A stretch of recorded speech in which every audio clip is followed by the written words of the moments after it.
Hello everyone. Today we are discussing about the Indian law of contract और इस video के माध्यम से हम जानेंगे कि कॉन्ट्रैक्ट क्या होता है और उसके क्या क्या फंडामेंटल्स होते हैं। अगर हम कॉन्ट्रैक्ट एक्ट की बात करें तो हम इसे दो भागों में डिवाइड कर सकते हैं। जो पहला भाग है वो है जनरल रूल्स ऑफ कॉन्ट्रैक्ट यानी संविदा के सामान्य नियम, जो कि सेक्शन 1 से लेकर सेक्शन 75 तक प्रोवाइडेड हैं।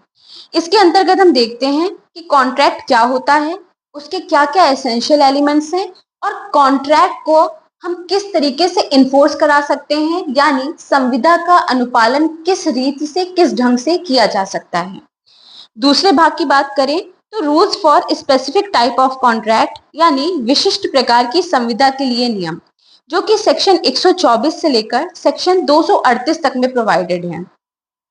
स्पेसिफिक टाइप ऑफ कॉन्ट्रैक्ट जैसे कि गारंटी, इंडेमनिटी, बेलमेंट, एजेंसी, उसे हम भाग 2 में पढ़ते हैं कॉन्ट्रैक्ट एक्ट के। अब यहाँ एक बात आपको याद रखनी है कि चैप्टर 7 जो है कॉन्ट्रैक्ट एक्ट का, जो कि सेक्शन 76 से लेकर सेक्शन 123 तक था, उसे कॉन्ट्रैक्ट एक्ट से रिपील कर दिया गया है और अब ये सारे sections Sale of Goods Act से गवर्न होते हैं।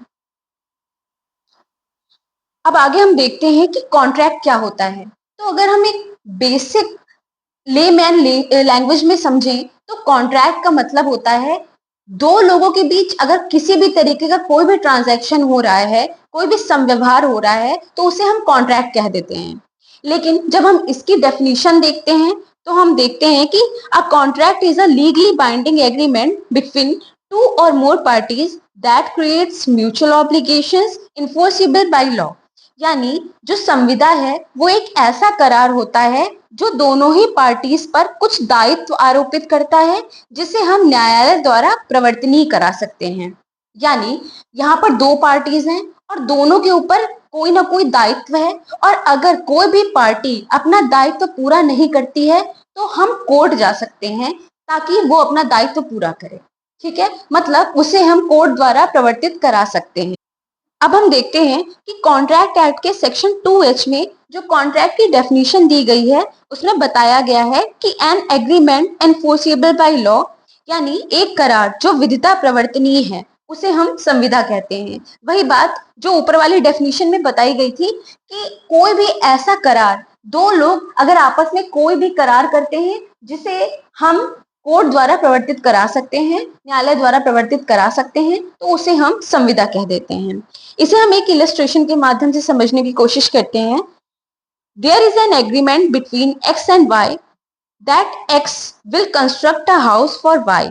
यहाँ पर एक्स और वाई आपस में एक करार करते हैं कि एक्स वाई के लिए एक भवन का निर्माण करेगा and Y will pay ₹10 lakh to x, जिसके बदले में वाई उसे 10 लाख रुपए देगा। The agreement between X and Y is a contract because it is enforceable by law. यहाँ पर अगर दोनों पार्टीज में कोई भी पार्टी अपना दायित्व पूरा नहीं करती है तो हम उसके इन्फोर्समेंट के लिए कोर्ट जा सकते हैं और कोर्ट द्वारा इस एग्रीमेंट को इन्फोर्स करा सकते हैं। इसलिए ये एक कॉन्ट्रैक्ट है। अगर हम इस डेफिनेशन को दो पार्ट्स में डिवाइड करें तो कॉन्ट्रैक्ट के दो एसेंशियल एलिमेंट्स निकल के आते हैं, जिसमें पहला है एग्रीमेंट, दूसरा है इन्फोर्सिबिलिटी बाय लॉ, यानी एक करार हो जिसे हम विधि द्वारा प्रवर्तित करा सके। तो ये दोनों एलिमेंट्स मिलके क्या बनाते हैं? कॉन्ट्रैक्ट।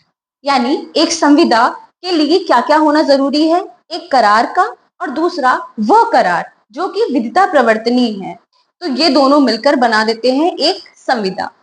आई होप आप आज का ये वीडियो आपको क्लियर होगा। अगर आपको किसी भी प्रकार का कोई डाउट है तो आप प्लीज मुझसे कमेंट सेक्शन में पूछ सकते हैं and please like, share and subscribe. Thank you.